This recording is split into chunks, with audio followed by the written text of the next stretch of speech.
Praise the Lord, everyone. I Praise the welcome Lord. you all to another week of Bible study. And this week we will look at another character from the Bible for our study. Let me start with sharing the screen. Yes.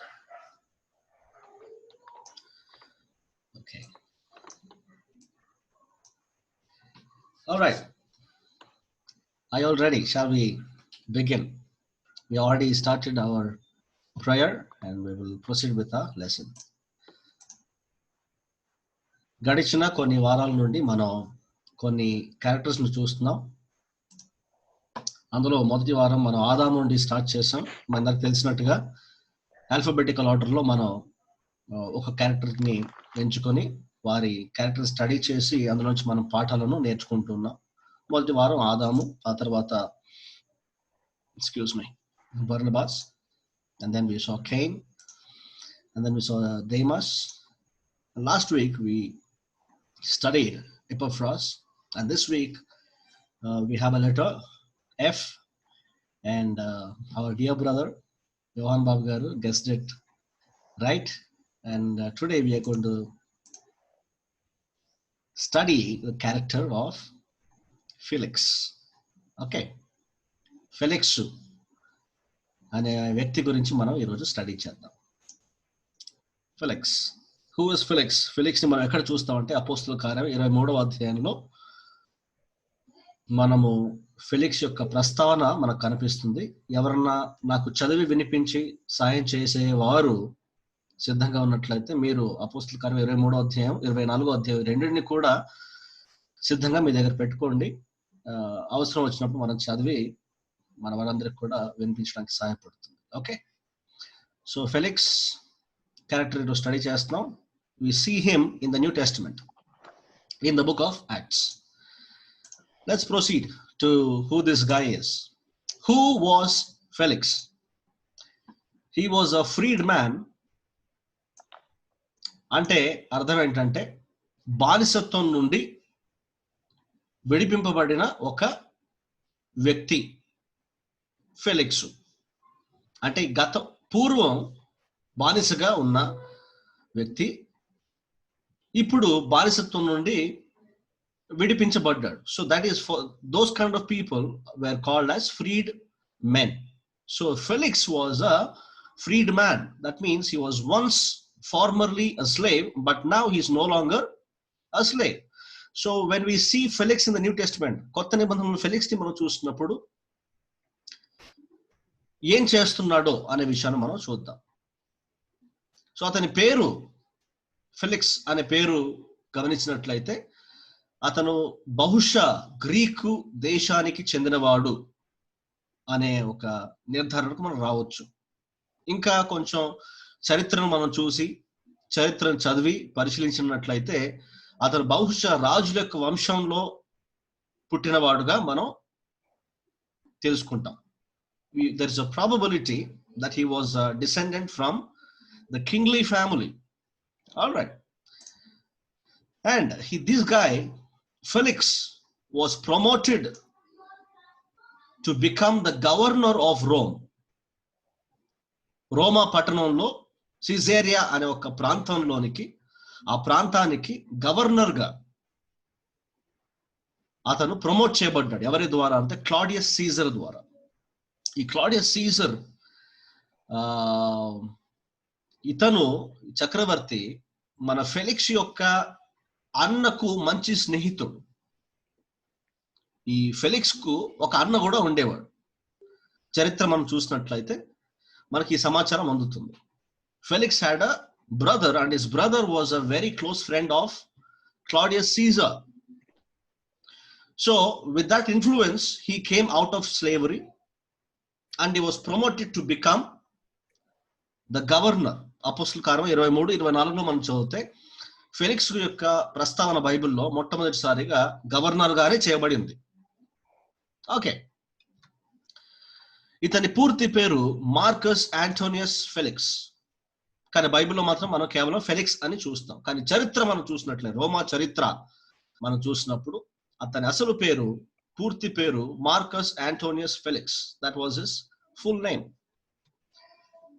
And he was a Roman governor or procurator of Judea from 52 to 58 CE. For those of you who do not know what is CE, CE means common era. Okay, so he was the governor. 52 నుండి 58 కాలంలో Felix రోమా పట్టణంలో Caesarea అనే ప్రాంతానికి, జుదియా ప్రాంతంలో Caesarea అనే ప్రాంతానికి governor గా ఉన్నాడు. Okay, and this guy was married to Drusilla. His wife's name is also mentioned in the Bible. బైబిల్లో ఇతని భార్య పేరు కూడా వ్రాయబడి ఉంది. ఆవిడ పేరు ద్రుసిల్లా. ద్రుసిల్లా ఎవరు అంటే అగ్రిప్ప రాజు యొక్క కుమార్తె. యూదుల రాజు అయిన అగ్రిప్ప యొక్క కుమార్తె. సో ఇతను ఒక యూదురాలిని వివాహం ఆడాడు. ఈవిడ బహుశా చరిత్రలో చాలా కన్ఫ్యూజన్ ఉంది నాకు. సో ఇతను ముగ్గురు భార్యల పేరు కూడా ద్రుసిల్లానే. అందుకని కొంతమంది ఈ అగ్రిప్ప కూతురు కుమార్తె అయిన ద్రుసిల్లా ఇతనికి రెండో భార్య అంటారు, కొంతమంది మూడో భార్య అంటారు. కాబట్టి అక్కడ మనకు కొంచెం సందేహాలు ఉన్నాయి. we have a doubt there, but whatever, that is irrelevant to us. Whomever you married, our object for today's study is to study about this guy, who this fellow is. Okay, and ఇంకొక interesting విషయం ఏంటంటే Felix is the first non Roman to become the governor. Felix is a non Roman, అంటే రోమియుడు కాదు Felix. Felix Greek దేశస్థుడు, కానీ రోమా పట్టణంలో గవర్నర్గా ఒక రోమియుడు కానివాడు గవర్నర్గా ఉండడం అనేది మొట్టమొదటిసారిగా జరిగింది. అది ఫస్ట్ ఫెలిక్సే అవ్వడం అనేది కొంచెం ఇంట్రెస్టింగ్ విషయం మనకి. He was the first person to take authority position as a non Roman. But మనం ఇంతకుముందు చెప్పినట్లుగా అతనుకున్న ఇన్ఫ్లుయెన్స్, క్లాడియస్ సీజర్ యొక్క ఇన్ఫ్లుయెన్స్ ఉన్నది కాబట్టి ఇతను ఒక మంచి అధికారపు స్థానానికి రావడం జరిగింది. Okay, so this is who Felix actually was. Felix యొక్క బేసిక్ సమాచారం, ఇన్ఫర్మేషన్ మనకున్నది ఇది. సో ఎలాంటి వ్యక్తి, what kind of a man was this guy who Felix? Felix ఎటువంటి వాడు? అపోస్తుల కార్యములు 24వ అధ్యాయము 3వ వచనం. Acts, the book of Acts of the Apostles, chapter 24, verse number 3. Can someone quickly read and help me out? మహాఘనత వహించిన ఫెలిక్సా, మేము తమ వలన ఎంతో నెమ్మది అనుభవించుచున్నామనియు ఈ దేశ జనమునకు సంభవించిన అనేకమైన కీడులు. చాలా బ్రదర్, థ్యాంక్ యూ. సో బైబిల్లో 24వ గ్రంథం అపోస్తుల కార్యంలో 3వ వచనంలో ఇతని గురించి ఏముంది? Most excellent. Most excellent. తెలుగులో బ్రదర్ ఏంటది? ఏమాట అది? మహాఘనత వహించిన ఫెలిక్సు అని ఇతన్ని సంబోధిస్తూ ఉన్నారు. ఎటువంటి వ్యక్తి ఇతను? Most excellent. కొన్ని ట్రాన్స్లేషన్ లో ద మోస్ట్ నోబల్ ఫెలిక్స్ అని ఉంటుంది. ఓకే, ఇప్పుడు మనం కొంచెం జాగ్రత్తగా ఆలోచించాల్సిన విషయం, బైబిల్ ఇతన్ని మహాఘనత వహించిన పురుషుడుగా చెబుతుందా? Is Bible authenticating his nobility? Who said this? ఈ మాటలు ఎవరు చెప్పారు? Hello, yes brother. వాయిస్ కొంచెం లాగ్ అయినండి. Okay, okay, is it fine now? yes yes yeah, okay, thank you. So Bible ఇతని గురించి మహాఘనత పొందినవాడు అని చెబుతుందా, లేకుంటే ఈ మాటలు ఎవరు చెప్పారు అసలు? అవును, తెర్తిల్లోనే అతను మనం సరిగ్గా చదవాలి ఒకసారి. కానీ 2వ వచనం బ్రదర్, అది ఎక్కడుంది? చదవండి. పౌలు అంటే మొదటి వచనం నుంచి చదివితే అర్థమవుతుంది. చదవండి. 5 దినములైన తరువాత ప్రధాన యాజకుడైన అననీయయు కొందరు పెద్దలను తెర్తుళ్ళు అను ఒక న్యాయవాదియు కైసరి యొద్దకు వచ్చి పౌలు మీద తెచ్చిన ఫిర్యాదు అధిపతికి తెలియజేసిరి. పౌలు రప్పింపబడినప్పుడు తెర్తుళ్ళు అతని మీద నేరము మోపనారంభించి ఇట్లని. ఎవరంటున్నారు ఈ మాటలు? తెర్తుళ్ళు అనే ఒక అడ్వకేట్, ఒక లాయర్ ఫెలిక్స్ గవర్నర్ కి అతనితో మాట్లాడుతూ అతన్ని ఇలా సంబోధించాడు అనమాట. ఇప్పుడు రాజు దగ్గరికి వెళ్తే రాజును ఏమంటాం? ఏదో అంటాం కదా, మనది నాకైతే తెలియదు సరిగ్గా. శ్రీ శ్రీ శ్రీ అని ఎక్కడి నుంచి స్టార్ట్ అవుతుంది అట్లా. అలా ఆ కాలంలో తెర్తుళ్ళు ఒక అడ్వకేట్ లాయర్ ఫెలిక్స్ ను ఇలా సంబోధిస్తున్నాడు. కానీ ఒక విచిత్రమైన విషయం, మన క్రైస్తవ సమాజంలో కూడా చాలా మంది పేర్లు ఫెలిక్స్ అని పెట్టేసుకున్నారు. అంటే సరిగ్గా బైబిల్ చరిత్ర తెలియకపోవచ్చో, లేదా పేరు బాగుందనో, లేదా పౌలుకు బాగా సహాయం చేశాడనో, ఏదో కారణాన్ని బట్టి సరిగ్గా తెలియక పాపం ఫెలిక్స్ అని పేరు పెట్టేసుకున్నారు. ఎందుకంటే పైన ఉన్న వచనాన్ని చదివేసి మోసపోతున్నారు. సో అందుకనే మనకు స్టడీ అనేది చాలా ఇంపార్టెంట్. పేర్లు పెట్టుకునేటప్పుడు మనం కొంచెం జాగ్రత్తగా మన పిల్లలకి పేర్లు పెట్టాలి. కాబట్టి పైన ఏమో most excellent, most noble Felix అనంటే పాపం వాడు అట్లా అయిపోలేదు. వాడు అలాంటి వాడు కాదు ఈ ఫెలిక్స్ అనేవాడు. వాడి గురించి మనం నేర్చుకుందాం. ఓకే, కాబట్టి ఎవరు చెప్పారు ఇది అంటే, ఒక అడ్వకేట్ ఫెలిక్స్ గవర్నర్ కాబట్టి, ఒక అధికారపు స్థానంలో ఉన్నాడు కాబట్టి ఆ అధికారానికి గౌరవం ఇస్తూ అతన్ని మెప్పించే ప్రయత్నం చేస్తూ ఇక్కడ దీని ఒక బ్యాక్గ్రౌండ్ నేను ఇవ్వడానికి ఇష్టపడుతున్నాను.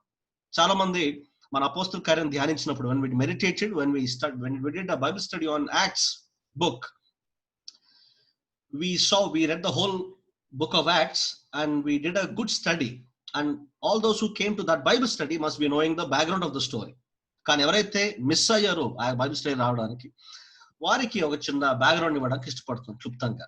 ఇక్కడ ఏం జరుగుతుందంటే, అపోస్తులైన పౌలు గారి మీద ఒక నేరము మోపబడి, ఇతను మా యూదుల మధ్యలో వచ్చి కలహాలు రేపుతున్నాడు, డిస్టర్బ్ చేస్తున్నాడు చాలా అని పౌలు గారి మీద కేసు వేయడం జరిగింది. కేసు వేసినప్పుడు అతన్ని చంపడానికి చూశారు. అతన్ని మర్డర్ చేయడానికి చాలా ప్రయత్నం చేసినప్పుడు ఒక కమాండర్, లూసియస్ అనే ఒక కమాండర్ పౌలు గారిని తప్పించి అతన్ని రోమపట్నానికి తీసుకెళ్ళడం జరుగుతుంది. రోమపట్నానికి తీసుకెళ్లి ఇక్కడ కేస్ యొక్క ఫిర్యాదు జరుగుతుంది. ఇక్కడ ఇంటరాగేషన్ లేదా ఏమంటారు దాన్ని, విచారణ అనేది ఇక్కడ జరుగుతుంది. సో ఇది దాని యొక్క నేపథ్యం. ఓకే, అక్కడ మనకు ఫెలిక్స్ కనిపిస్తున్నాడు. All right, so with this background will study. So ఇది మాటలు చెప్పింది ఎవరు అంటే, పౌలు గారు చెప్పింది కాదు, యేసు ప్రభు వారు చెప్పింది కాదు, అపోస్తుల కార్యం రాసిన లూకా గారు కూడా చెప్పింది కాదు. ఇతని మంచితనం గురించి ఎవరు ఆమోదించట్లేదు. ఇది కేవలం ఒక అడ్రసింగ్ టు అని అడ్రస్ చేస్తూ, యూదా పెద్దలు గాని అననీయ గాని చెప్పట్లేదు ఈ మాట. అవునవును. సో కేవలం అతన్ని అడ్రస్ చేస్తూ అతన్ని మెప్పించే ప్రయత్నంలో ఇలా చెప్తున్నారు అంతే. కానీ ఇతను అసలుకి ఎలాంటోడో, ఇతని సంగతి ఏంటో మనం చూద్దాం. సో ఇంతకుముందు మనం చదివినట్టు టాకిటస్ అనే ఒక రోమన్ హిస్టారియన్ ఉన్నాడు. అతను చాలా పుస్తకాలు రాశాడు. ఫెలిక్స్ గురించి కూడా ఒక గ్రంథం రాశాడు. ఫెలిక్స్ అనే వ్యక్తి గురించి కూడా ఒక పుస్తకం రాశాడు చారిత్రకంగా. సో అతను what he describes about Felix is, he calls him the master of cruelty and lust who exercised the power of a king with the spirit of a slave. అంటే బానిసగా ఉన్న ఇతను బానిసత్వం నుండి విడిపింపబడిన తర్వాత బానిసల పట్ల కనికరం గాని జాలి గాని చూపించకుండా వారిని ఇంకా కఠినంగా చూశాడంట. క్రూయల్ పర్సన్ గా చూపిస్తున్నారు. క్రూయల్ పర్సన్ గా ఈ టాకిటస్ అనే హిస్టారియన్ ఫెలిక్స్ గురించి రాస్తున్నాడు. సో చరిత్ర మనం చూస్తే ఫెలిక్స్ యొక్క వ్యక్తిత్వం అసలు మంచివాడు కాదని, క్రూరుడని, ఎంతో మందిని హింసించాడని మనం చూడగలం. ఓకే, సో టాకిటస్ అనే వ్యక్తి ఈ విషయం రాయడం జరిగింది. ఇంతకుముందు నేను చెప్పినట్లు ఈ ఫెలిక్స్ యొక్క అన్న మార్కస్ యాంటోనియస్ ప్యాలస్ అనే వాళ్ళ అన్న క్లాడియస్ ఎంపరర్ కి మంచి స్నేహితుడు. అతని ద్వారానే అతను ఇప్పుడున్న అధికారానికి రావడం జరిగింది. ఇప్పుడున్న అధికారం అంటే ఇప్పుడు ఎవరు అతను? గవర్నర్. సిజేరియా ప్రాంతంలో, రోమా పట్టణంలో సిజేరియా అనే ప్రాంతంలోకి అతను గవర్నర్ గా నియమింపబడ్డాడు. సో అలా ఎదిగాడు అనమాట. ఇన్ఫ్లుయెన్స్ ద్వారా, రికమెండేషన్ ద్వారా అలా ఎదిగడం జరిగింది. సో వాస్తవానికి ఫెలిక్స్ అంటే యూద ప్రజలందరికీ కూడా వణుకు. He was a terror and a horror to the Jewish people. ఎందుకు? ఏం జరిగిందంటే ఇతని పరిపాలనలో చాలా మంది యూదులని చంపివేశాడు. అన్యాయంగా మాస్ మర్డర్ అనేది జరిపించాడు. ఇతని హయాంలో జరిగింది. ఇతను గవర్నర్ ఉన్న కాలంలో ఎంతో మంది, వేల మంది యూదులు వారి ప్రాణాలు కోల్పోయారు అన్యాయంగా. అది మాత్రమే కాదు కానీ ఇతని హయాంలో వీరి సైనికులు, ఇతని దగ్గర ఉన్న సైనికులు యూదుల గృహాలలో చొరబడి వారి దగ్గర ఉన్న డబ్బును, ధనాన్ని, బంగారాన్ని అన్ని కూడా దోచుకొని అన్యాయంగా ట్రీట్ చేసేవాడు అన్నమాట, వివరించేవాడు యూదులతో. అలాంటి నాయకుడిగా మనకు ఈ వ్యక్తి కనిపిస్తాడు. ఎవరు? Felix. We see this guy Felix as someone who is very cruel, and he is someone who ordered a massacre of thousands of Jews in Caesarea.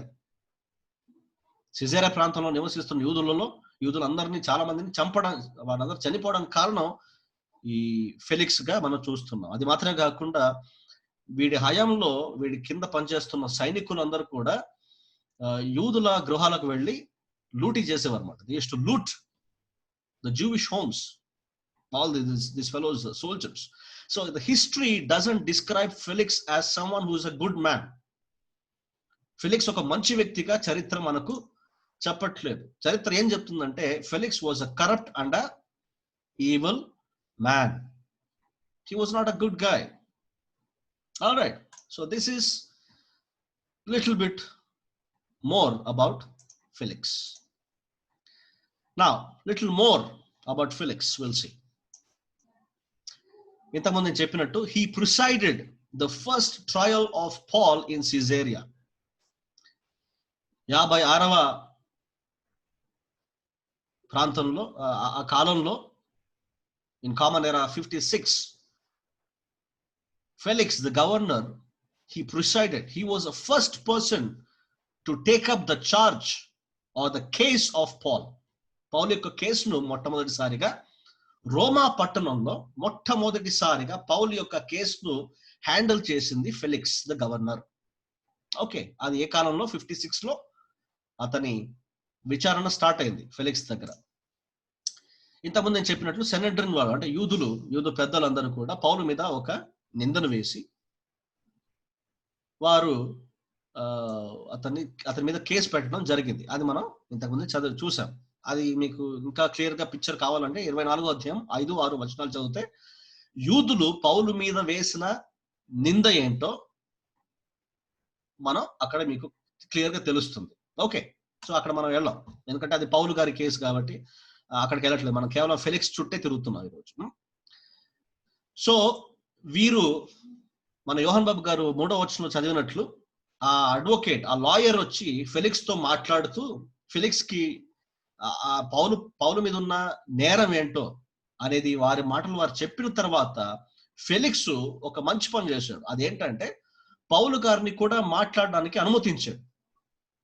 సరే, ఇటువైపు నుండి వీరి మాటలు విన్నాను, నాయన నువ్వేం చెప్తావు దీనికి అనే ఒక న్యూట్రల్ గ్రౌండ్ లో పౌలు గారు మాట్లాడడానికి, తను తాను డిఫెండ్ చేసుకోవడానికి అవకాశం ఇచ్చినట్లుగా ఫెలిక్స్ మనకు కనిపిస్తున్నాడు. ఎక్కడ? 24వ అధ్యాయం 10వ వచనంలో కనిపిస్తుంది. ఇక్కడ నేను త్వరగా వెళ్ళిపోతాను, ఎందుకంటే ఇంకా నా స్టడీ స్టార్ట్ అవ్వలేదు. నేను కేవలం మీకు ఇంకా జస్ట్ ఇంట్రొడక్షన్ మాత్రమే ఇస్తున్నాను. అండ్ 24వ అధ్యాయం 23వ వచనంలో మనకి ఏం కనిపిస్తుంది అంటే పౌలు గారిని కస్టడీలో పెట్టుకున్నాడు. ఎవరు? Felix. And he allowed some liberties. పౌలు గారిని బంధించిన తర్వాత రోమా పట్టణంలో ఫెలిక్స్ తన హయాంలో పౌలు గారికి కొంత స్వేచ్ఛను అనుమతించాడు అనమాట. ఆ రకంగానే లూకా గారు పౌలు గారి దగ్గరికి వెళ్ళి కొంచెం సమాచారాన్ని సేకరించి ఈ అపోస్తల కార్యం రాయడం కానీ, లూకా పత్రిక రాయడం కానీ, ఇవన్నీ కూడా సాయం చేశారు. అలాగనే మనం మెన్స్ బైబిల్ స్టడీలో, మెన్స్ ఫెలోషిప్ లో తీతుకు రాసిన పత్రిక కానీ, ఇతర వేరే వేరే పత్రికలు మనం ధ్యానిస్తున్నాం. ఆ పత్రికలన్నీ చాలా వరకు రాయడానికి అనుకూలపడింది ఎందుకు అంటే ఇటువంటి ఒక స్వేచ్ఛ ఫెలిక్స్ అనుమతించాడు గనుక జరిగింది ఇదంతా. ఇదే సమయంలో కొంతమంది విశ్వాసులు పౌలు గారి దగ్గర రావడం, పౌలు గారి అవసరాలను తీర్చడం, అతనికి కావాల్సిందని కొన్ని చూసుకొని అతనికి పరిచయం చేయడం అనేది జరుగుతున్నది అనమాట. Okay, so this is the basic information. నా his character in general, we will see his character in general. తన క్యారెక్టర్ ఎలాంటిదో ఒక జనరల్ లెవెల్లో మనం స్టడీ చేద్దాం. ఆ తర్వాత మనం స్క్రూటినైజ్ చేద్దాం. స్క్రూటినైజ్ అంటే క్లోజ్ ఎగ్జామినేషన్, కొంచెం క్షుణ్ణంగా వెళ్ళి దాన్ని గమనించడానికి ప్రయత్నం చేద్దాం ఇతని క్యారెక్టర్ని. కానీ జనరల్ గా ఇతని క్యారెక్టర్ ఏంటో మనం చూద్దాం. 23వ అధ్యాయము 34-35 వచనాలు ఎవరైనా చదవగలరా? 24-25 వచనాలు. 34-35. 23వ అధ్యాయము 23. ఓకే, 34-35. నీ మీద నేరము మోపువారు కూడా వచ్చినప్పుడు నీ సంగతి పూర్ణంగా విచారించునని చెప్పి హేరోదు అధికార మందిరంలో అతని కొంచెం పైన చదవండి బ్రదర్, తెలుగులో మేబీ కొంచెం పైన ఉంటుంది. 33 నుంచి. Okay okay. వారు కైసరేకు వచ్చి అధిపతికి ఆ పత్రిక అప్పగించి పౌలు కూడా అతని ఎదుట నిలువబెట్టిరి. అధిపతి ఆ పత్రిక చదివినప్పుడు ఇతడు ఏ ప్రదేశపు వాడిని అడిగి అతడు కిలికియ వాడిని తెలుసుకుని ఈ మీద నేరము మోపు వారు కూడా వచ్చినప్పుడు చాలు. ఇక్కడ ఏమవుతుందంటే పౌలు గారి కేసు ఫెలిక్స్ కి వచ్చిన వెంటనే ఇతను ఆత్రపడి కేసును తీసేసుకోకుండా అసలు నువ్వు ఏ ప్రాంతం చెందిన వాడు అని కనుక్కొని, సిసిలియా నుండి వచ్చాడు కాబట్టి ఓకే కరెక్టే, ఈ ప్రాంతం నా ప్రావిన్స్ కిందనే వస్తుంది, ఇది నేను డీల్ చేయాల్సిన విషయమే అనేది తను అక్కడ మాట్లాడడం జరుగుతుంది. సో దాన్ని బట్టి ఇతను కొంచెం చాలా వరకు మోసకరుడు, మోసం చేసేవాడు, అన్యాయంగా ప్రవర్తించినప్పటికీ కొంతవరకు హీఈస్ అ లాఫుల్ మ్యాన్. లాని అంటే రూల్ ప్రకారం కొంతవరకు వెళ్లే వ్యక్తిగా మనం చూడగలం. Okay, learning this guy Paul was from Sicilia meant that Felix would indeed be responsible to hear and rule on his case. So that is what we can learn from that particular verse and about his character in general. The second character that we can learn in general about this guy is that he was a neutral man. Okay, ante pakshapatam చూపించలేదు. He was a non-discriminatory, fair-minded. 24వ అధ్యాయము 10వ వచనం.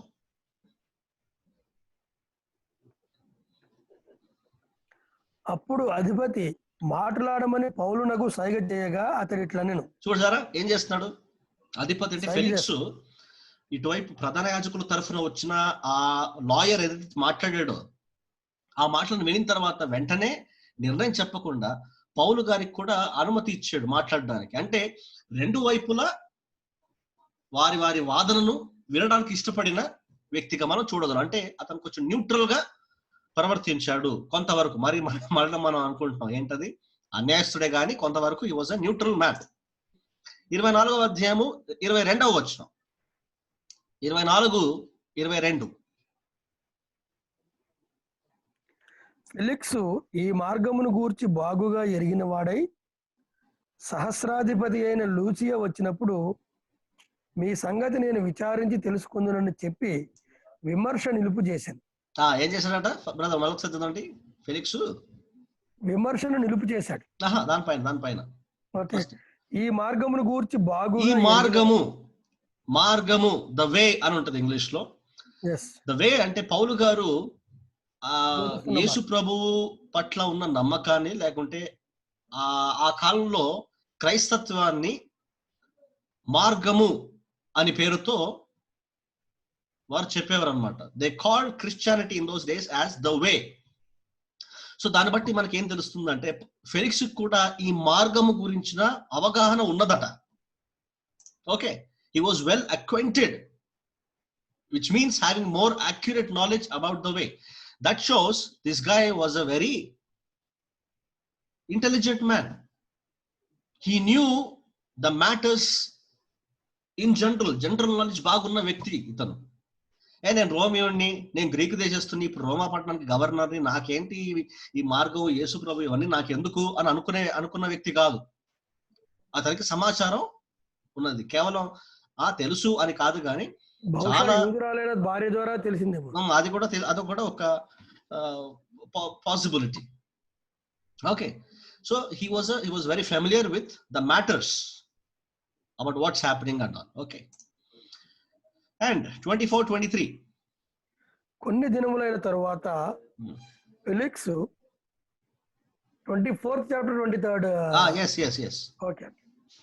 మరియు అతని విడిగా కావలిలో ఉంచి అతనికి పరిచారము చేయుటకు అతని స్వజనులలో ఎవరిని ఆటంకపరచకూడదని శతాధిపతికి ఆజ్ఞాపించారు. చూసారా, పౌలు గారిని బంధించిన తర్వాత అతను కొంచెం స్వేచ్ఛ ఇవ్వండి, ఎవరన్నా వచ్చి కావాలనుకుంటే అభ్యంతరపరచొద్దు, let him have a little freedom అంటున్నాడు. So he was little considerate.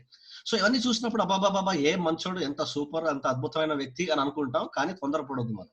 Okay, we will not hurry and we will not jump to conclusions, but we will see who this guy is. Okay, so this is his character in general. All right, let's go back to our study in scrutiny. Ante close examination cheddam, koncham deep ga itani gurinchi manam నేర్చుకునే ప్రయత్నం చేద్దాం. 24వ అధ్యాయము 22వ వచనం.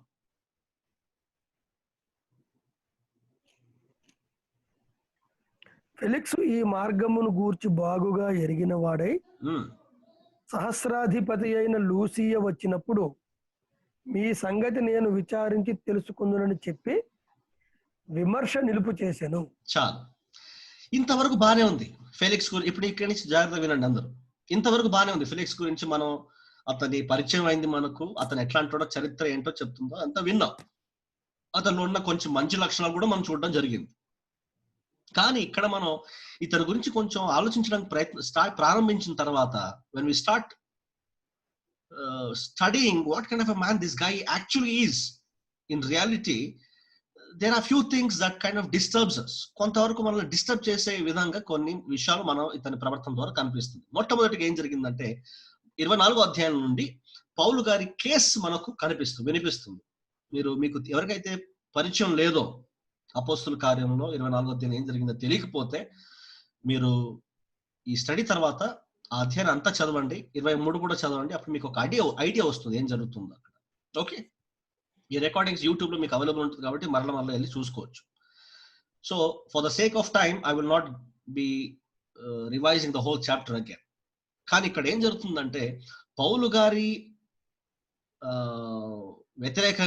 గారికి వ్యతిరేకంగా ఈ ప్రధాన యాజకులు ఎవరైతే ఇశ్రాయేల్ నుండి వచ్చారో, సెనెటర్ నుండి, వారి తరఫున వారు మాట్లాడిన తర్వాత, వారి కేసు వారు వాదించిన తర్వాత పౌలు గారికి కూడా అవకాశం ఇచ్చారని మనం చూసాం. సో పౌలు గారు కూడా ఇట్లా మాట్లాడారు. పౌలు గారు మాట్లాడిన తర్వాత పౌలు గారి మీద ఎటువంటి నింద లేదు, ఇతను ఇన్నోసెంట్, ఇతని మీద ఎలాంటి నేరం లేదే, ఇతను ఏం తప్పు చేయలేదే అని క్లియర్ గా అర్థమయ్యే రకంగా పౌలు గారు మాట్లాడారు. కానీ అయినా కూడా ఇతను ఏం చేశాడు ఫెలిక్స్ అంటే, న్యాయమును చెప్పకుండా, తీర్పును చెప్పకుండా కేసును ఏమంటారు వాయిదా వేశాడు. Yes. What did he do? He adjourned, which means he postponed the judgment. And that is something that is really disturbing. Why it is disturbing, we will see. As you can see on the screen, Felix avoided a decision under pretense of waiting for more evidence. anta రుజువులు సరిగ్గా లేవబ్బా, అంత evidence లేదే, కొంచెం evidence సేకరిద్దాం అని ఒక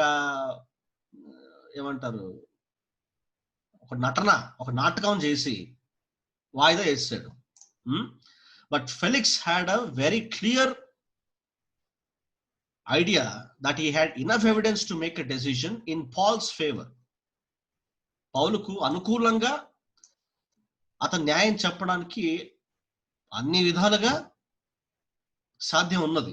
కానీ అయినా కూడా అటు పౌలుకు వ్యతిరేకంగా కాకుండా, ఇటు యూదులకు వ్యతిరేకంగా కాకుండా, అటు పౌలు పక్షంగా కాకుండా, ఇటు యూదుల పక్షం కూడా కాకుండా గోడ మీద పిల్లిలాగా మధ్యలో నేను ఎవరి దగ్గర చెడవ్వను అనేటువంటి ప్రవర్తన మనకు ఇతని నుండి కనిపిస్తుంది. ఎందుకు అతనికి అంత కష్టం కాదు తీర్పు చెప్పడానికి అంటే, ఇతనికి మార్గం అంటే క్రైస్తత్వం గురించి మంచి అవగాహన ఉన్నది. కాబట్టి పౌలు చేసింది ఏ రకంగా కూడా తప్పు కాదు అని తీర్పు చెప్పకుండా వాయిదా వేయడం అనేది చాలా తప్పైన విషయం. He played safe, he tried to walk in the middle ground.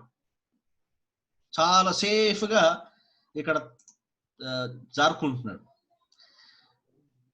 ఎందుకు అంటే, నేను ఇంతకుముందే చెప్పినట్లు 24వ అధ్యాయము 2, 3, 4 వచనాలు మనం చదివినప్పుడు మనం చూసాం, యూదుల పక్షం నుండి వచ్చిన ఈ లాయర్ చెప్తున్న మాటలు మనం ఇంతకు విన్నాం. ఏంటది? ఓ మోస్ట్ ఎక్సలెంట్ నోబల్ ఫెలిక్స్ అన్నాడు. అన్న వెంటనే మనోడికి బాగా నచ్చింది అనుకుంటారు. అబ్బాబాబా, యూదులేంటి నన్ను ఇంత పొగడేస్తున్నారు, ఇదేదో బాగుందే, వీళ్ళకి ఏదో కావాలి నా నుండి, సో వీళ్ళని మచ్చిక చేసుకుంటే నాకు మేలు. ఎందుకంటే వీడు యూదులకు ఎలాంటి అన్యాయం చేశాడో తెలుసు వీడికి. యూదులు ఎప్పటికీ ఇతన్ని ఇష్టపడలేదు, ఎప్పుడూ ఇతనికి ఫేవర్ గా మాట్లాడలేదు. కానీ ఇప్పుడు సడన్ గా పౌలు గారిని పనిష్ చేయాలి, లేకపోతే పౌలు గారి మీద నింద ఉన్నది కదా, ఆ కేసు వీళ్ళు గెలవాలని వీళ్ళు బాగా బట్టర్ వేస్తున్నారు గవర్నర్ కి. ఇతను కూడా ఆ బట్టర్ బాగా నచ్చింది. ఓకే, సో మేబీ బహుశా మన స్టడీ చేస్తే మనకు వచ్చే సమాచారం అది, బహుశా ఇతనికి ఆ పొగడతలు బాగా నచ్చాయి అనుకుంటా. ఓ మోస్ట్ ఎక్సలెంట్ అనేసరికి అబ్బాబాబా నా గురించి ఇంత బాగా చెప్తున్నారు వీళ్ళు, ఇలాంటి పొగడతలు వింటూ ఉంటే హాయిగా ఉంటది కదా, సరే ఇటు వీడికి ఇద్దరికి నేను ఏ రకంగా చేయకుండా అలా గాలో దీపం పెట్టినట్టు గోడ మీద పిల్లలాగా నేను అలా దీన్ని కొనసాగిస్తాను అని ప్లాన్ వేశాడు అనమాట.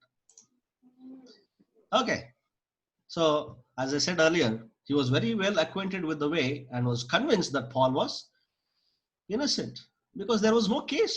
పౌలు గారి మీద ఎటువంటి కేసే లేదు, అసలు కేసులో ఎటువంటి న్యాయం లేదు, అసలు వారి నిందలో ఎటువంటి సెన్స్ కూడా లేదు. కానీ ఆయన అలా చేశాడు. So the whole case had nothing to do political గా ఎటువంటి కేసు లేదు పౌలు గారి మీద. అంతా కూడా ఒక మత సంబంధమైన వివాదంలో పౌలు గారిని ఇరికించారు.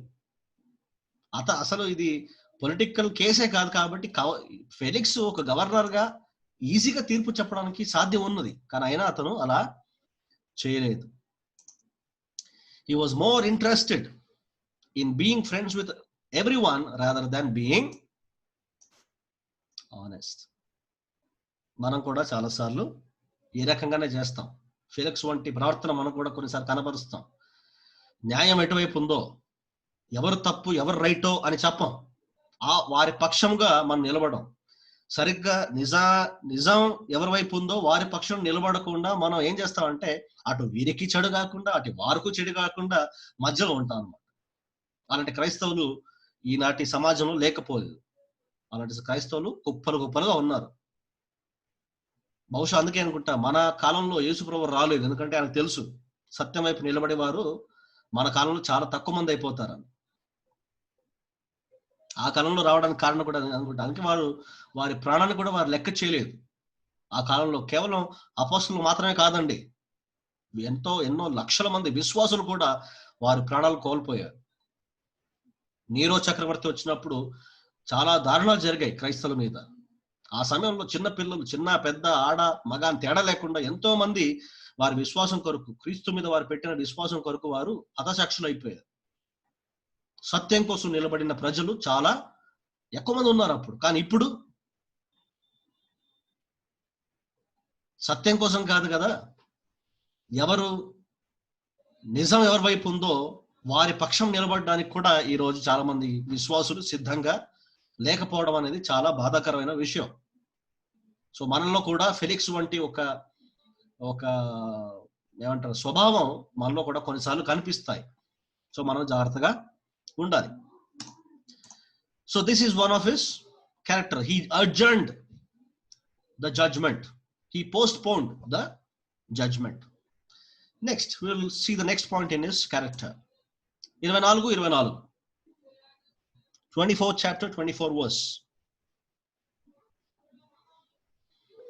కొన్ని దినములైన తరువాత ఫెలిక్సు యూదురాలైన ద్రుసిల్ల అను తన భార్యతో కూడా వచ్చి పౌలును పిలిపించి క్రీస్తు యేసునందలి విశ్వాసమును గూర్చి అతడు బోధింపగా వినేను. చాలు. ఇక్కడ ఏం జరుగుతుంది? ఫస్ట్ ఏమో అయిపోయింది, పోస్ట్పోన్ చేసేయండి, అర్జెంట్, నెక్స్ట్ వీక్ చూద్దాం ఈ కేసుని అని పంపించేసాడు. సో యూదులు, మన సెనెటర్ నుంచి వచ్చిన ప్రధాన యాజకులు అందరూ కూడా వెళ్ళిపోయిన తర్వాత ఈ పౌలు గారినేమో బంధకంలో పెట్టాడు కదా, బంధించి పెట్టాడు కదా. సో మళ్ళీ పిలిపించాడు అనమాట. ఇంతకుముందు మన యోహన్ బాబు గారు చెప్పినట్లు మన ద్రుసిల్ల అమ్మగారు, మేడము అగ్రిప్ప కుమార్తె కదా, అంటే యూదురాలు కదా, కొంతవరకు ఆవిడికి యూద ప్రాంతంలో లేకుంటే యూదుల మధ్యలో జరుగుతున్న కొన్ని సమాచారం ఉండింటది కనుక ఆ మేబీ బహుశా మనకు అర్థమయ్యేది మేబీ ఆమె కొంచెం క్యూరియాసిటీ ఉన్నదేమో, ఏంటి పౌలు గారి నుండి కొన్ని మాటలు విందాం అని అనుకున్నదేమో మరి తెలియదు. లేదా మన వీడు ఫిలిక్స్ చెప్పాడు కదా, నాకు ఆధారాలు సరిగ్గా లేవు, ఇంకా కొన్ని ఆధారాలు సేకరించాలని చెప్పాడు కదా, మేబీ మా దృశ్యం ఏమైనా సహాయం చేస్తుందేమో ఈ కేసు డీల్ చేయడానికి అని తెచ్చడం. వీ డోంట్ నో ఎందుకు దృశ్యంలో వచ్చిందో మనకు తెలియదు, కానీ మొత్తానికి దృశ్యంలా తన భార్యతో కూడా వచ్చి పౌలు గారిని పిలిపించి పౌలు గారి నుండి మాటలు వినడం జరిగింది అనమాట. అంటే పౌలు గారు సువార్తను లేకపోతే యేసు ప్రభు మార్గం, అంటే ఈ మార్గం క్రైస్తత్వం గురించి ఇంకా తేటగా ఫెలిక్స్ కి దృశ్యలాకి చెప్పడం జరిగింది. So that is one of the things. 24-25 అప్పుడు అతడు నీతిని గూర్చియు ఆశా నిగ్రహమును గూర్చియు రాబోవు విమర్శను గూర్చియు ప్రసంగించుచుండగా ఫెలిక్స్ మిగుల భయపడి ఇప్పటికి వెళ్ళుము, నాకు సమయమైనా నిన్ను పిలువనంపించునని చెప్పాను. ఓకే, సో నెక్స్ట్ ఈ పౌలు గారు సువార్త చెప్పి కొన్ని క్రైస్తత్వం గురించి లాంటి క్రీస్తు గురించి బోధ చేసిన కొంతసేపు తర్వాత వెంటనే ఏమంటున్నాడు, తనకు భయం వేసిందంట, ఇంకా చాలు ఆపే అంటున్నాడు, ఇంకా నువ్వు వెళ్ళిపో ఇంకా అంటున్నాడు. సో ఈ బైబిల్ మనకు ఫెలిక్స్ ఎందుకు భయపడ్డాడో, దేని గురించి భయపడ్డాడో అనే సమాచారం మనకు ఇవ్వట్లేదు, కానీ లూకా గారు మాత్రం వాడు ఫెలిక్స్ భయపడినట్లు రాయడం చాలా ఇంపార్టెంట్ అని గ్రహించాడు, అందుకే మరి రాసి పెట్టాడు. సో ఆ లూకా గారు రాసిన దాన్ని బట్టి మనం ఏం నేర్చుకోవాలో మనం చూద్దాం. అతను ఎందుకు భయపడ్డాడు, why was he afraid, and what is the reason of him being afraid, and what can we learn today from that particular verses we will see. Okay, afraid ఏంటది బ్రదర్ చదివింది? అతను నీతిని గూర్చియు ఆశా నిగ్రహమును గూర్చియు రాబో విమర్శను గూర్చియు ప్రసంగించుచుండగా. సో ఇక్కడ మనకు వినపడే మాటలు ఏంటంటే భయపడ్డాడు చుండగా. తర్వాత ఏమయ్యాడు ఫెలిక్స్? ఏమయ్యాడు బ్రదర్? ఫెలిక్స్ మిగుల భయపడి ఇప్పటికి వెళ్ళుము, నాకు సమయమైనా నిన్ను పిలువనంపించునని చెప్పాను. కొన్ని ట్రాన్స్లేషన్ లో ఇప్పుడు నేను ఇక్కడ మీకు స్క్రీన్ మీద కనిపిస్తున్న మాటలే ఉన్నాయి బైబిల్లో. He was afraid. He said that is enough. He said go away. He said I will call you when I find convenient time. ఈ మాటలు మీకు ఎలా అనిపిస్తున్నాయో తెలియదు, కానీ ఈ మాటలు ఫెలిక్స్ అప్పుడు చెప్పాడు, కానీ ఈ మాటలు ఈ రోజు ప్రస్తుత కాలంలో నా స్నేహితులు చాలా మంది చెప్తారు. మీ స్నేహితులు చెప్పరా మీరు ఎప్పుడన్నా వాళ్ళతో సువార్త చెప్పినప్పుడు? అవును. Yes, we definitely we hear the same words. First వరకు భయం వేస్తుంది. భయం ఏదా? మన స్నేహితులతో సువార్త చెప్పినప్పుడు వేస్తుంది. These are the exact same words that our friends or our neighbors tell us when we go and share gospel to them. Just a minute. Yeah.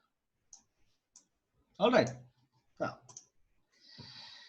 when Paul was speaking, Paul గారు Felix తో మాట్లాడుతూ సువార్తను చెబుతూ యేసు ప్రభు బోధను Felix కి ఇంకా తేటగా వివరిస్తూ ఉన్నప్పుడు, maybe I feel he got this conviction.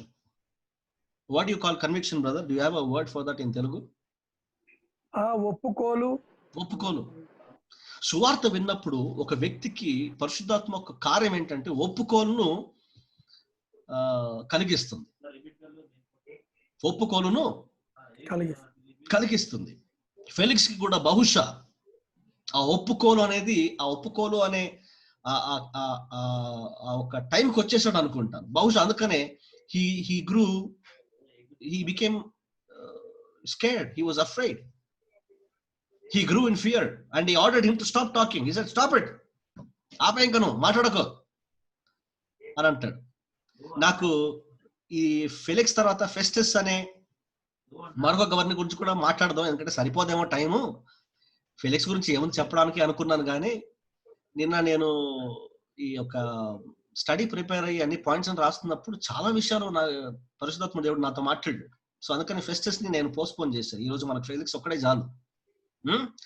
So Felix ఈ సువార్త లేదా క్రీస్తు యొక్క బోధన విన్నప్పుడు ఒప్పుకోలు వరకు వచ్చేసరికి when he was convicted in his heart, he grew in fear and he just reluctantly, or he hesitated to listen further, and he just despised, he rejected to listen anymore.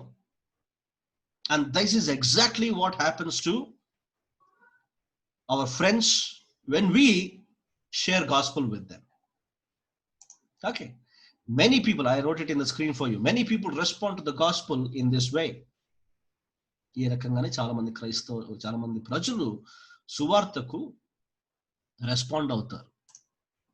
They express their rejection through delay, by delaying their decision to commit to Jesus. ఈ వీడు కదా చేశారు కదా, నాకు అనుకూలమైన సమయంలో మళ్ళీ పిలుస్తాను, ఇప్పుడు చాలా పద వెళ్ళు అంటాడు. మన చుట్టూన్న ప్రజలు ఏం చెప్తారు సువార్త చెప్పినప్పుడు?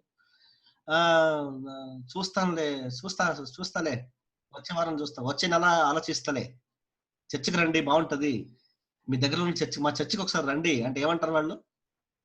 ఈ వారం బాగా బిజీగా ఉన్నాను, వచ్చే వారం వస్తాను, లేదా క్రిస్మస్కి వస్తాను, లేదా ఈస్టర్కి వస్తాను, పండగకి వస్తాను, ఏదో ఒక రకంగా కారణాలు వెతుకుతూ ఉంటారు. ఓకే, ఇక్కడ ఫెలిక్స్ ఆయనే పిలిపించుకుని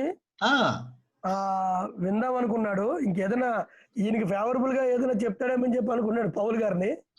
ఎప్పుడైతే విమర్శించాడో, ఎప్పుడైతే ఆయన ఆత్మను కూర్చిన విమర్శ ఎప్పుడైతే వచ్చిందో ఆయన వెంటనే భయపడటం మొదలెట్టాడు. అవును, కరెక్ట్.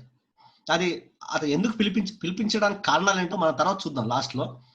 కానీ బేసికల్ గా మన యోహన్ బాబు గారు చెప్పినట్లు వ్యక్తిగతంగా అతనికి విమర్శకరమైన మాటలు యేసు ప్రభు బోధ చెబుతుంది. లేకుంటే నీ జీవితాన్ని పరీక్షించుకో, నీ జీవితాన్ని సరి చేసుకో, ఇది నీతికి సంబంధించింది కాదు, నీతిగా నువ్వు జీవించాలి అనే ఇట్లాంటి బోధను పౌలు గారు చేసినప్పుడు వెంటనే అతను దాన్ని రిజెక్ట్ చేయడం మొదలు పెట్టాడు అన్నమాట. 2 కొరింథీ 6వ అధ్యాయము 2వ వచనంలో ఎవరన్నా త్వరగా తీసి చదవగలిగితే తెలుగులో చూద్దాం. 2 కొరింథీ 6:2 అండి. అవునండి. అనుకూల సమయమందు నీ మొరను ఆలకించితిని, అదేనా? రక్షణ దినమందు నిన్ను ఆదుకొంటిని అని ఆయన చెప్పుచున్నాడు కదా. ఇదిగో ఇప్పుడే మిక్కిలి అనుకూలమైన సమయము. సో ఎప్పుడు? ఇప్పుడే. Bible doesn't delay. దేవుని వాక్యం ఎప్పుడు కూడా ఆలస్యం చేయడానికి ప్రోత్సహించదు.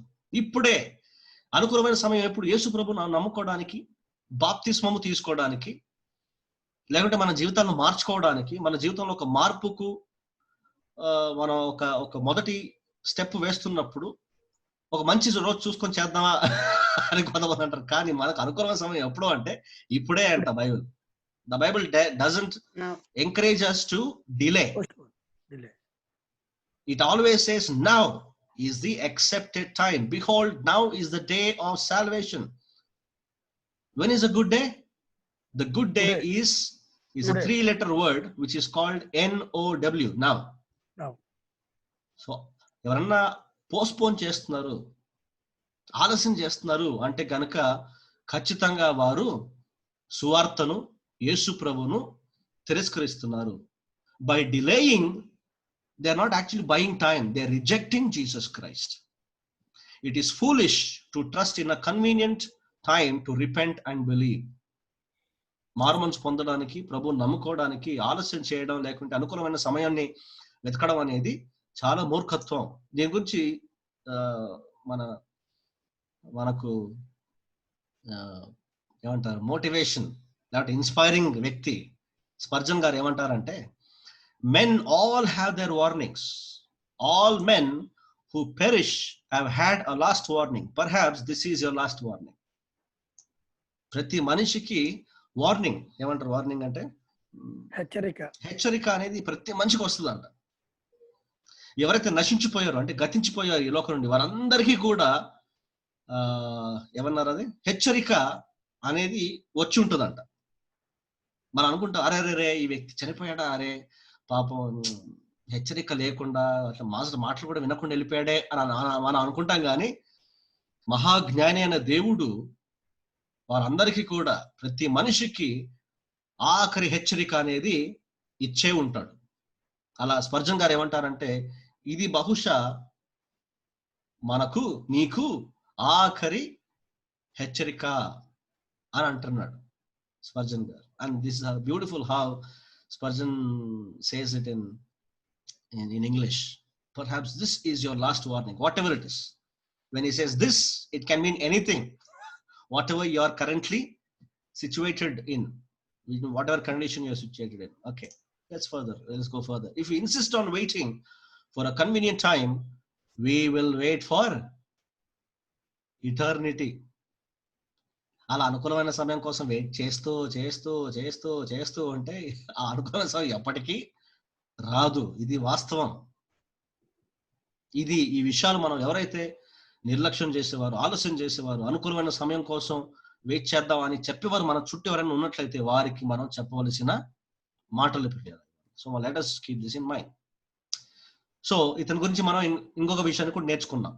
మొదట ఏం చేశాడు, వాయిదా వేయడం ద్వారా మనం అతని క్యారెక్టర్ అంటే మనం చూసాం కదా.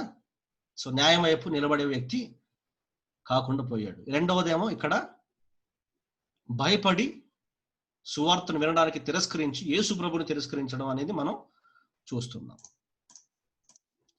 మూడవదిగా 24వ అధ్యాయము 26వ వచనం 24-26. తరువాత పౌలు వలన తనకు ద్రవ్యము దొరుకునను ఆశించి మాటి మాటికి అతనిని పిలిపించి అతనితో సంభాషణ చేయుచుండెను. మన ఫెలిక్స్ సార్ ఒక్కసారి కాదు పిలిపించింది. ఒక్కసారి పిలిపించినప్పుడు ఇక చాలు నువ్వు ఆపేసేయి, ఇంకా వెళ్ళిపోను అని అన్నాడు. ఆ తర్వాత మాటి మాటికి మళ్ళీ పిలిచాడంట పౌలు గారిని. వచ్చి ఏమైనా మాట్లాడా, ఇంకా చెప్పు, ఇంకా ఈ మార్గం అనే విషయం యేసుప్రభు గురించి ఇంకా చెప్పు అని అడుగుతున్నాడంట. ఇలాంటి వారు మన చుట్టూ కనిపించరా? There are so many people who like to listen about Jesus Christ. యేసు ప్రభు గురించి వినడానికి చాలా ఇష్టం వారికి. ఇక్కడ ఏమంటున్నాడు, though Felix met often with Paul, it was not honest seeking. He hoped to be paid off with a bribe. ఏమంటారు దాన్ని, లంచం. ఏదో లంచం ఇస్తాడేమో, డబ్బు చూసామా ఎలాంటి వాడు వీడు ఫెలిక్స్. లంచం ఇస్తే ఏమన్నా ద్రవ్యము అంటే ఏదన్నా పౌలు గారి నుండి ఏమన్నా పొందుకొని పౌలు గారిని రిలీజ్ చేసేద్దామని వెయిట్ చేసి, అందుకనే కారణం లేకుండా బంధించి పెట్టాడు పౌలు గారిని. లేకుంటే there was no need for Paul to be imprisoned for so long. He was unjustly imprisoned, Paul, but we cannot comment on that because God allowed Paul to be imprisoned, right? And that was a prophecy. Jesus told Paul that he will testify my name in Rome and antaru. So maybe this was a part of God's plan, but whatever it is, he was unjustly held as a captive in Rome. So మాటికి మన దగ్గరికి వచ్చి యేసు ప్రభు వారి గురించి మాట్లాడండి, యేసు ప్రభు వారి గురించి చెప్పండి అని ప్రతి ఒక్కరు కూడా నిజంగా వారు యేసు ప్రభుని వెతుకుతున్నట్టుగా మనం అనుకోకూడదు. వారు ఏదో ఆశించి మన నుండో ప్రభువు నుండో, ఏమండి ఇట్లాంటి వాళ్ళు లేరా అండి? ఇప్పుడు కుప్పలుగా ఉన్నారు. యేసు ప్రభు దగ్గరికి రావడానికి కారణాలు వెతక్కర్లేదు, వాళ్ళకి చాలా ఉన్నాయి, right? Many people like to hear about Jesus Christ, but their pursuit is not for truth. సత్యం తెలుసుకోవాలనే ప్రయత్నం వారిది కాదు, but it is something else. And Felix is like that. అదే మనమే ఫెలిక్స్ స్థానంలో ఉండింటే పౌలు గారి నుండి ఎన్ని ప్రసంగాలు వినడానికన్నా మనం ఇష్టపడేవారు. సాక్షాత్తు పౌలు గారే మనకు క్రీస్తు బోధ చేస్తే దానికంటే ఇంకా ధన్యత ఇంకొకటి లేదనుకుంటా కదా. కానీ వీడేం చేస్తున్నాడు, పౌలు గారి నుండి ధనం ఆశిస్తున్నాడు. సో అలాంటి వీడు. Next continue. 2 సంవత్సరాల తర్వాత ఫెలిక్స్ కు ప్రతిగా పోర్కియో ఫెస్తు వచ్చాను. చాలు. 2 సంవత్సరాల తర్వాత అంటే 56 CE, కామన్ ఎరా 56 అన్నారు. అప్పుడు మొదలైన పౌలు గారి కేసు 58లో వీడి గవర్నర్షిప్ పోయింది. వీడి మీద ఒక కేసు వచ్చింది. మీరు చరిత్ర చూస్తే సీజర్కి వీడి మీద కంప్లైంట్ వెళ్ళిపోయింది. వీడు చాలా అన్యాయం చేస్తున్నాడు, మీకు కైజర్కు చాలా చెడ్డ పేరు తీసుకుని వస్తున్నాడు, అన్యాయంగా డబ్బు సంపాదిస్తున్నాడు, చాలా అన్యాయంగా వీడు చాలా సంపాదిస్తున్నాడు అని ఒక కంప్లైంట్ వెళ్ళినప్పుడు వీడిని విచారణకు పిలుస్తారు. సో ఆ టైంలో ఇతని ప్లేస్ లో మరొక గవర్నర్ వస్తాడు. ఓకే, కానీ under Roman law, you can see it on the screen, under the Roman law the type of custody Paul was in could only last for 2 years.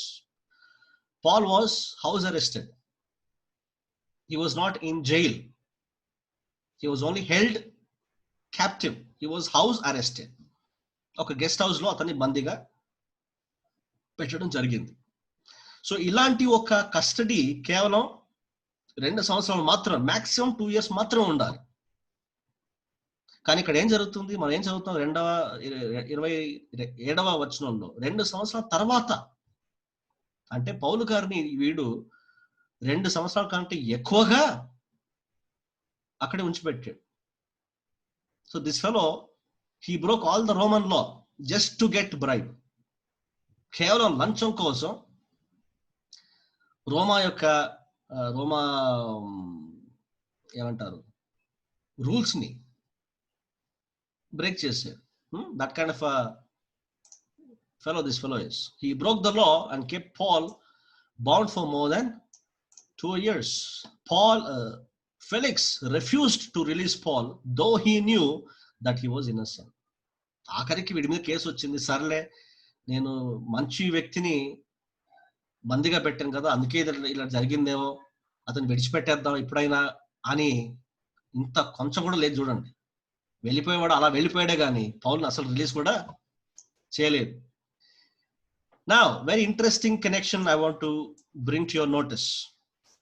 He did this for the same reason Pilate punished Jesus while knowing his innocence. పిలాతు, అందరికి జ్ఞాపకం ఉంది కదా, పిలాతు యేసు ప్రభు వారిని విచారించిన పిలాతు ఏ కారణాన్ని బట్టి యేసు ప్రభు నిర్దోషి అని తెలిసినా కూడా శిక్షకు అప్పగించాడో అదే కారణానికి వీడు ఫెలిక్స్ కూడా పౌలు నిర్దోషి అని తెలిసినప్పటికీ అక్కడే వదిలేసి వెళ్ళిపోయాడు. ఏ కారణం ఏంటి? యూదులతో మంచివాడు. He wanted to please the people. యూదులందరితో మంచిగా ఉండాలి. వీడు చేసిన ఏదో పనులన్నీ కూడా యూదులు మర్చిపోవాలంటే ఈ వీడు కూడా ఏదన్నా ఇవ్వాలి యూదులకు. అప్పుడు వాళ్ళు సరే నీకు నాకు చెల్లుకు చెల్లు అని అనుకుంటారని వీడియోలో చేశారు. In a way people like Felix and Pilate are the guiltiest of those who reject Jesus Christ. Yesu ప్రభువుని తిరస్కరించేవారు వారిలో ఫెలిక్స్ లేదా పిలాతు వంటి వారు ఇంకా చాలా, they are most guiltiest. Why? Because they know what is right but refuse to do right purely out of the fear of men or to please God or to please man. They know what is right. నిజం ఏంటో తెలుసు, వాస్తవం ఏంటో తెలుసు, ఏది నిజమో ఏది అబద్ధమో, ఎవరు నిజమో ఎవరు అబద్ధమో, ఎవరు సరిగ్గా ఉన్నారో ఎవరు సరిగ్గా లేరో, ఎవరు సరిగ్గా చేశారు ఎవరు తప్పు చేశారు అని తెలిసి కూడా ప్రజల్ని మెప్పించడానికి, లేదంటే అందరితో మంచిగా ఉండాలి అని ఒక భావంతో ఏ పక్షము తీసుకోకుండా ఉండేవారు చాలా ప్రమాదకరం. They are the most guiltiest people. So it is not the lack of understanding. నాకు తెలియదండి, అసలు నాకు వీడు అన్నట్లు ఫెలిక్స్ ఏమన్నాడు, రుజువులు లేవు, సరిగ్గా ఎవిడెన్సెస్ లేవు అని ఏదైతే కబుర్లు చెప్పాడో, అది కాదు కారణం ఇక్కడ. It is not the lakh of understanding, but it is the lack of courage. If we need to stand by what is right, or if we have to stand by the truth, సత్యం వైపు నిలబడాలంటే మనకు కావాల్సింది ఏంటి అంటే ధైర్యం, understanding కాదు. నాకు ఇంకా బైబిల్ ఎక్కువ తెలిస్తే నేను సత్యం కోసం నిలబడతాను అన్న కాదు, కానీ సత్యం మనకు తెలుసు కాబట్టి సత్యం వైపు నిలబడడానికి మనకు కావాల్సింది ఏంటి అంటే కరేజ్ కావాలి. So this is something that we can study or learn from Felix. ఇంతవరకు మనం ఫెలిక్స్ గురించి మాట్లాడుకున్నాం. వి learned few things from Felix. We studied his character, we studied what kind of a man this guy was. And now we will end the recording and we will sit for few minutes for discussions, and wherein we all can take turns to share what we have learned today from Felix. All right. So thank you very much for listening so far. May the Lord bless us. May the Lord teach us from this character today. We ask our dear brother Johan Babu Garu to lead us in prayer. And before Johan Babu Garu prays, let me just stop the share.